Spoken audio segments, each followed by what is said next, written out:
Olá, o vídeo de hoje eu vou falar sobre as traduções antigas e a sua importância para a reconstrução do Novo Testamento, né? Onde que essas versões antigas entram para ajudar na reconstrução, o seu testemunho, sua importância. Primeiramente temos que entender o seguinte: se o Novo Testamento foi escrito em grego, o grego, né, logo ele era a língua oficial, ele era a língua mais usada, mas existiam os dialetos locais. Logo, existia pessoas que sabiam as duas línguas, logo existia pessoas que só sabiam uma língua, a língua local. E com o crescimento do cristianismo, surgiram as primeiras traduções. Surgiram suas primeiras traduções e isso é importante. Por quê? Essas traduções, elas remontam um texto daquele período, né, do período que o cristianismo começou a entrar. Então, surge a tradução, mas a tradução ela também representa, ela traz um texto em que ela foi copiada. É só você comparar a Almeida Corrigida Fiel e a Almeida Atualizada, ou conferir, para facilitar, a Almeida Corrigida Fiel com a Nova Versão Internacional. Você vai ver que a Nova Versão Internacional não traz alguns versos, corta alguns pela metade. Exatamente por causa disso, porque partiram de textos gregos diferentes. E o mesmo se aplica séculos atrás às traduções antigas, né? E as traduções antigas, por elas remontarem esse texto anterior a elas, ou elas confirmarem algum texto grego, é importante para a reconstrução textual, se partirmos do princípio dos textos mais antigos, né? Que é o método usado pelos editores do Novo Testamento grego, quarta edição revisada, e o Nestlé Aland de edição 27. Né? Então, com essa lógica, as versões antigas elas dão suporte a certos manuscritos gregos, mas elas sempre vão estar em segundo plano. Sempre em primeiro plano, os próprios manuscritos gregos. Né? Digamos assim, uma tradução ela remonta um texto grego do século II, por exemplo. Pegar uma tradução lá, a tradução ET, traduz um texto do século II. Só que automaticamente você tem um outro manuscrito lá do século IV, mas ele está na mesma língua em que aquele manuscrito existia, do mesmo grego. Então, podemos dizer assim, o texto do século IV ele vai ter menos dificuldade do que o texto do século II, lógico, né, que a tradução ET, podemos assim dizer. Por quê? Porque a tradução ela tem algumas dificuldades textuais. Por quê? Cada língua interpreta o tempo verbal de um jeito. Se você comparar o grego com o português, existem diferenças muito grandes. Por exemplo, o grego tem um negócio chamado auristo, um tempo verbal chamado auristo. O português tem dificuldade em traduzir o auristo. Né? Essa gera algumas dificuldades, porque o auristo é um tempo indeterminado. O português ele interpreta o tempo verbal, na questão de tempo. Eu fiz, eu faço, eu farei. O grego ele já não interpreta o tempo verbal como tempo. O grego ele interpreta o tempo verbal na questão da ação. O foco dele é a ação. Isso é aula de grego. Então, se o português e o grego tem essa diferença, imagine o latim que não tem artigo. Imagine lá, uma versão é baseada no texto grego, mas não tem artigo. Imaginou a dificuldade? Então, ao conferir uma versão em latim ou em qualquer outra língua, ela sempre vai ter essas dificuldades de tempo verbal, de tradução, de algumas coisas, de singularidades de cada língua. Mas ainda assim, ela vai remontar um texto, assim como a Corrigida Fiel e a Nova Versão Internacional. Elas vão remontar o texto que elas foram baseadas, né? Que elas foram baseadas. E essa é a importância delas, né? E chega de falar sobre traduções e vamos entrar nelas mesmo, né? Quais são as versões antigas, né? O irmão Fernando Silva Souza, ele falou assim: Adolfo, fala sobre a Peshitta aí pra nós. E aí eu falei, Peshitta eu já tinha ouvido falar, um cara lá vendendo a Peshitta em português, né?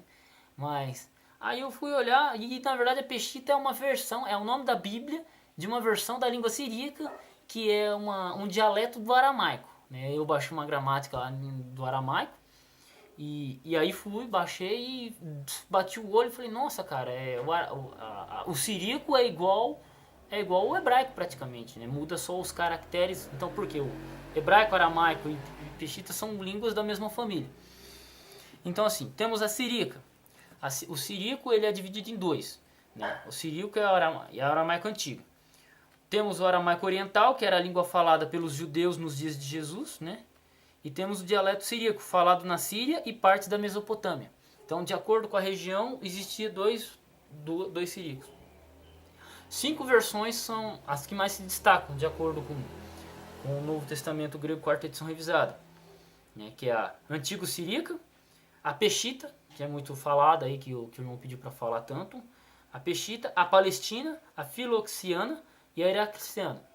Elas têm diferenças entre elas, né, mas todas elas são da língua siríaca, né, e uma delas é a Peshita. Temos as versões em latim, né, a latina. Temos a Vetus Latina, ou chamada de Ítala. A Vetus Latina é qualquer tradução em latim antes do século IV. Qualquer tradução até o século IV é chamada de Vetus Latina.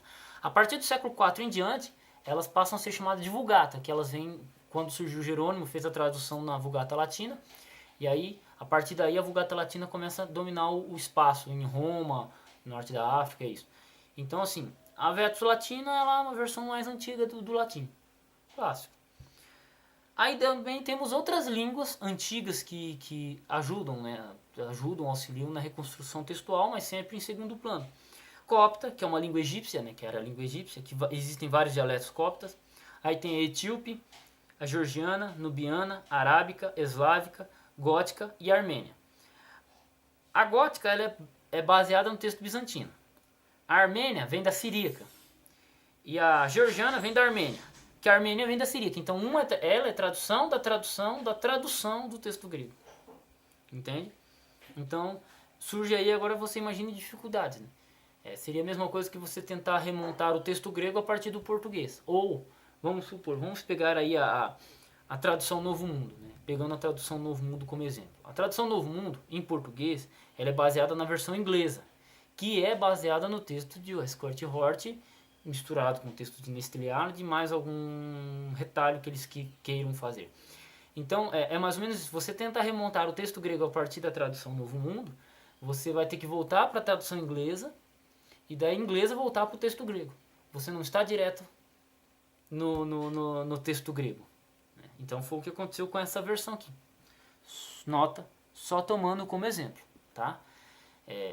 Esse exemplo, que a tradução Novo Mundo é do grego para o inglês, e do inglês ela vai para o português, ou depois do inglês vai para o espanhol, do inglês vai para o alemão, do inglês vai para o grego moderno, quero dizer. Então é isso, é a partir desse princípio.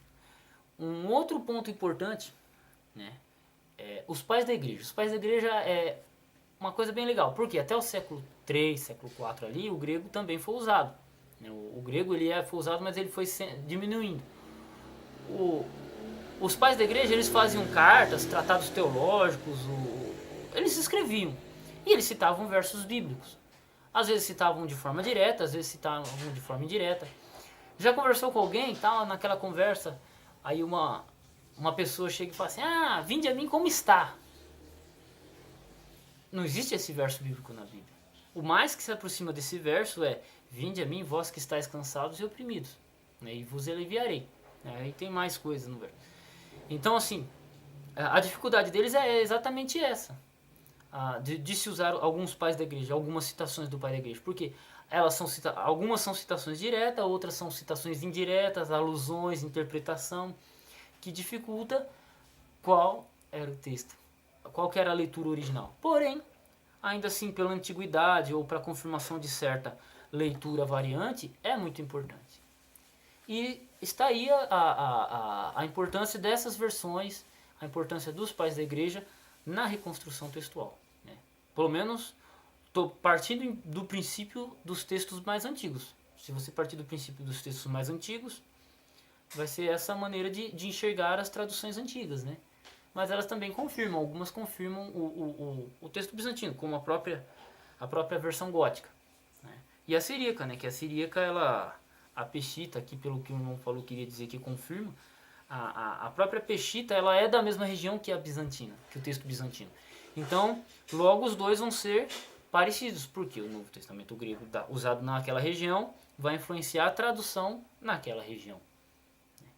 Então temos que observar não só a história do texto, mas sim observar a região que ele veio, que região essa língua era falada, a idade também. Então isso são coisas importantes para a reconstrução do Novo Testamento grego.